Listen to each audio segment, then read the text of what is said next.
Viral ang isang lalaki sa Cavite na lumuluha ng dugo. Pero hindi dahil siya ay nagmimilagro, kundi dahil sa isang kondisyong medikal. Para bigyan ng mukha ang balita, Mobile Journal, Francis Rivera. Sa mga post ni Kyop Salva sa social media, literal na dumadanak ang dugo mula sa kanyang mga mata. Marami ang nababahala, pero wala naman daw siyang nararamdaman. Nito lang daw January 14, nagsimula ang pagdurugo ng kanyang mga mata. Totally talaga, wala siyang senyales eh. Hindi ko alam kung bakit. Kasi nung una, pag pinapahirap, inawak ko lang siya sa mata, parang may something lang na dugo lang. Then, wala namang masakit. Tapos tinignan ko yung mata ko sa salamin. Then, yung dito siya banda eh. Sabi ko, parang may maliit na laman. Then, hindi ko alam, baka lang, irritate lang. Kasi, ayun nga, VA ako, tapos minsan nagmamotor. Ano. Nagmimilagro na ba siya? May ilang netizens din ang nakaisip niyan.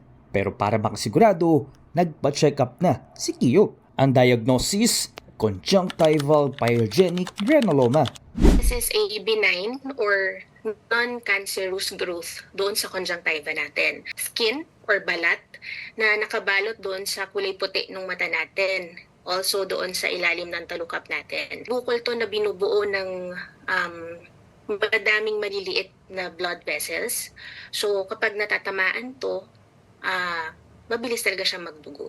Yung treatment niya, it would depend kung gaano siya kalaki and also sa symptoms noong pasyente.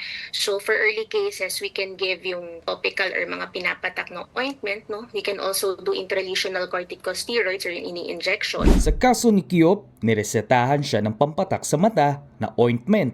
Unti-unti, nawala rin ang sinasabing bukol sa kanyang mata at tumigil na rin ang pagdurugo. Plano niyang mag-follow-up check-up na rin para makasiguro. Sabi ni Doc, very good ang naging aksyon ni Kyop sa kanyang iniinda. Huwag na nating antayin na lumala yung nararamdaman natin before tayo magpa-check up.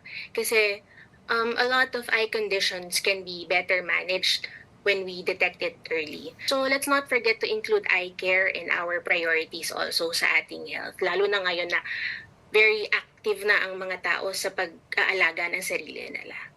Mga kapatid, Mobile Journal, Francis Rivera po, hatid ang mukha ng balita.